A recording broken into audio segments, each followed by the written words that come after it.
얼마 전 홍남기 경제부총리와 노영욱 국토교통부 장관이 집값이 하락할 위험이 있다고 경고한 바 있죠. 하지만 최근 서울 아파트값은 반대로 움직이고 있습니다. 이런 흐름이 얼마나 오래 갈지 박연신 기자와 알아보겠습니다. 서울 아파트값 정부 경고를 비웃는 것처럼 보일 정도인데 최근 통계를 보면 얼마나 올랐습니까? 네, 부동산 정보업체 부동산 114가 오늘 발표한 자료를 보면 이번 주 서울 아파트값 상승률은 0.12%로 5주 만에 최대 상승률을 기록했습니다.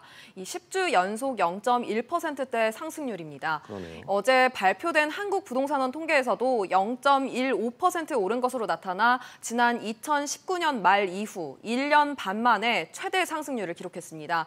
지난 1년 동안 서울 아파트 평균값은 9억 4천여만 원에서 11억 4천여만 원으로 2억 원 넘게 올랐습니다.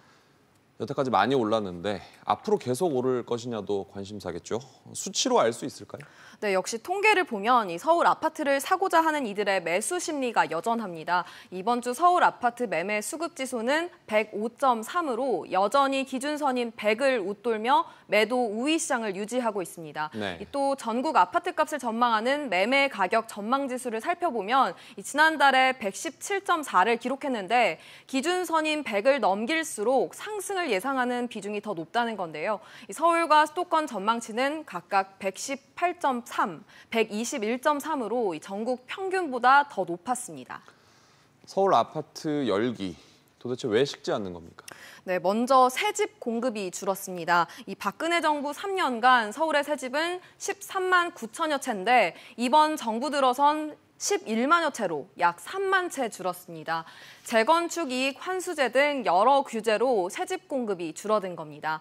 이외에도 양도세 부담에 따른 다주택자 매물 잠김 현상, 임대차 3법 시행에 따른 전셋값 상승도 원인으로 꼽히고 있는데요. 전문가 얘기 들어보시죠.